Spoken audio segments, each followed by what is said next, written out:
Hello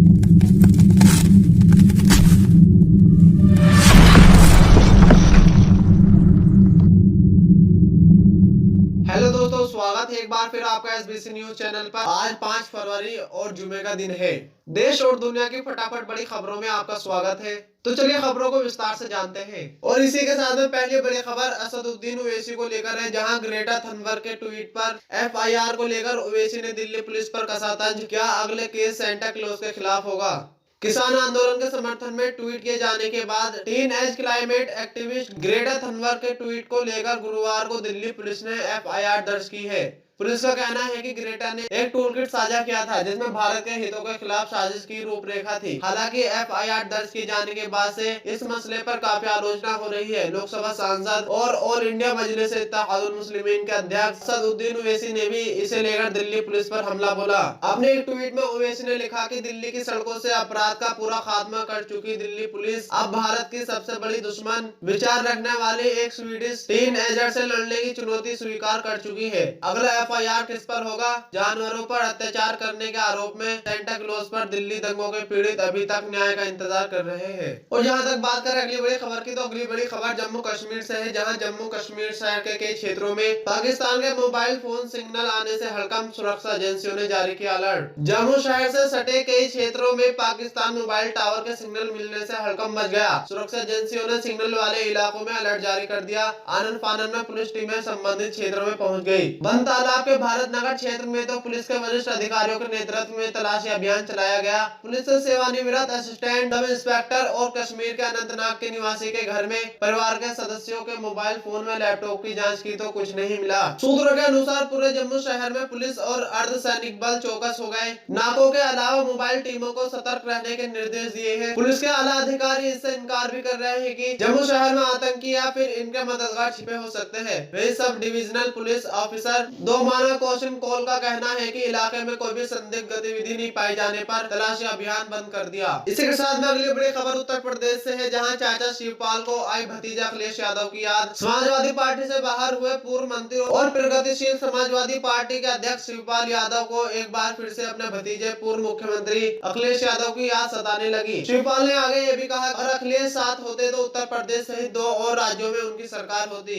उन्होंने खुद को किंग मेकर बताते हुए कहा कि उनकी पार्टी के समर्थन के बिना यूपी में नई सरकार नहीं बन सकती। उन्होंने इसके साथ ही घोषणा कर दी है कि आगामी चुनाव से पहले उनकी पार्टी का बड़े दल के साथ गठबंधन होगा। हालांकि उनका किस पार्टी के साथ गठबंधन होगा इसका कोई जिक्र नहीं किया। शिवपाल ने इस दौरान किसान आंदोलन का समर्थन किया और केंद्र सरकार और भाजपा पर जोरदार हमला किया। उन्होंने कहा कि केंद्र की नरेंद्र मोदी सरकार शुरू से ही आम लोगों को नुकसान पहुंचाने का काम कर रही है। शिवपाल ने किसान आंदोलन का समर्थन करते हुए कहा कि उनकी पार्टी किसानों के साथ खड़ी है। अगली बड़ी खबर महाराष्ट्र से है, जहां किसानों को लेकर एनसीपी अध्यक्ष शरद पवार का मोदी सरकार पर हमला। शरद पवार बोले, अगर किसानों ने शांति का रास्ता छोड़ा तो देश में बड़ा संकट पैदा हो जाएगा। किसान आंदोलन पर केंद्र की नरेंद्र मोदी सरकार के असंवेदनशील रवैया अपनाने का आरोप लगाते हुए एनसीपी प्रमुख शरद पवार ने बृहस्पतिवार को कहा कि अगर किसानों ने प्रदर्शन का शांतिपूर्ण रास्ता छोड़ दिया तो देश में बड़ा संकट पैदा हो जाएगा और भाजपा सरकार इसके लिए जिम्मेदार होगी। बहुस्तरीय बैरिकेड और कंटीले तार लगाने और साथ में सड़कों पर किले ठोके जाने को लेकर उन्होंने सरकार की आलोचना की और दावा किया कि ऐसे तो अंग्रेजों के शासन के दौरान भी नहीं हुआ था। पूर्व केंद्रीय कृषि मंत्री ने आरोप लगाया कि सरकार किसानों के मुद्दे को सुलझाने के प्रति इच्छुक ही नहीं है।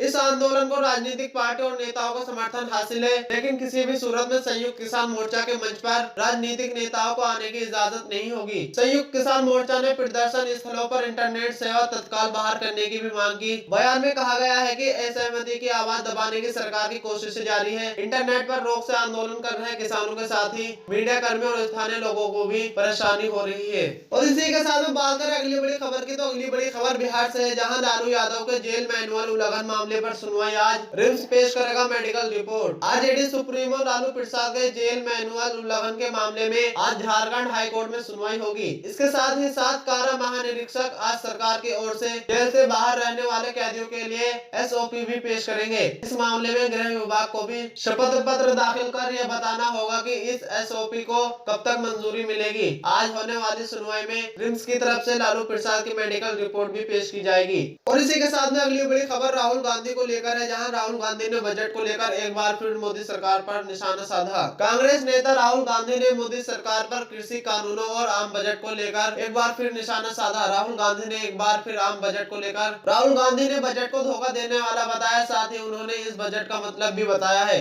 केंद्रीय वित्त मंत्री निर्मला सीतारमण ने 1 फरवरी को केंद्र की मोदी सरकार का आम बजट 2021-2022 पेश किया। बजट पेश होने के बाद विपक्षी दलों के नेताओं ने बजट को देश के हित में नहीं बताया। इसी के साथ में अगली बड़ी खबर गुजरात से है, जहां भाजपा ने प्रधानमंत्री मोदी की भतीजी को नगर निकाय चुनाव के लिए नहीं दिया टिकट। प्रधानमंत्री नरेंद्र मोदी की भतीजी सोनल मोदी को अहमदाबाद नगर निकाय चुनाव के लिए भारतीय जनता पार्टी भाजपा ने टिकट नहीं दिया। पार्टी ने उम्मीदवारों के लिए नए नियमों का हवाला देते हुए सोनल को टिकट देने से इनकार कर दिया। भाजपा ने अहमदाबाद नगर निगम एएमसी के आगामी चुनाव के लिए अपने उम्मीदवारों के नामों की सूची जारी कर दी, लेकिन इसमें पीएम मोदी की भतीजी सोनल मोदी का नाम नहीं है। प्रधानमंत्री मोदी की भतीजी सोनल मोदी ने मंगलवार को पत्रकारों से कहा था कि उन्होंने अहमदाबाद नगर निगम बोतकदेव वार्ड से चुनाव लड़ने के लिए भाजपा से टिकट मांगा है। सोनल मोदी प्रधानमंत्री मोदी के भाई प्रहलाद मोदी की बेटी है, जो शहर में राशन की दुकान चलाते हैं। भाजपा की राज्य इकाई के अध्यक्ष CR पाटिल से जब सोनल मोदी को टिकट नहीं देने के बारे में पूछा गया तो जवाब में कहा कि नियम सबके लिए बराबर है। और इसी के साथ में बात करें आखिरी बड़ी खबर की, तो आखिरी बड़ी खबर पश्चिम बंगाल से है, जहां ममता बनर्जी ने एक बार फिर बीजेपी पर तगड़ा हमला बोला। ममता बनर्जी ने कहा कि टीएमसी के गद्दारों के सहारे चुनाव जीतना चाहती है बीजेपी। पश्चिम बंगाल में इसी साल विधानसभा चुनाव होने हैं। जैसे जैसे चुनाव की तारीखें नजदीक आ रही है, नेताओं के बीच जुबानी जंग तेज होती जा रही है। इसी क्रम में पश्चिम बंगाल की मुख्यमंत्री ममता बनर्जी ने भारतीय जनता पार्टी पर जमकर हमला बोला। उन्होंने कहा कि बीजेपी टीएमसी के कुछ गद्दारों को साथ लेकर चुनाव जीतने का फार्मूला इस्तेमाल कर रही है। ममता बनर्जी ने आगे ये भी कहा कि जो लोग बीजेपी में जा रहे हैं उन्हें याद रखना चाहिए कि वे एक दंगई पार्टी में जा रहे हैं। मैं बताना चाहती हूँ कि ये सभी अवैध ढंग से कमाए पैसों को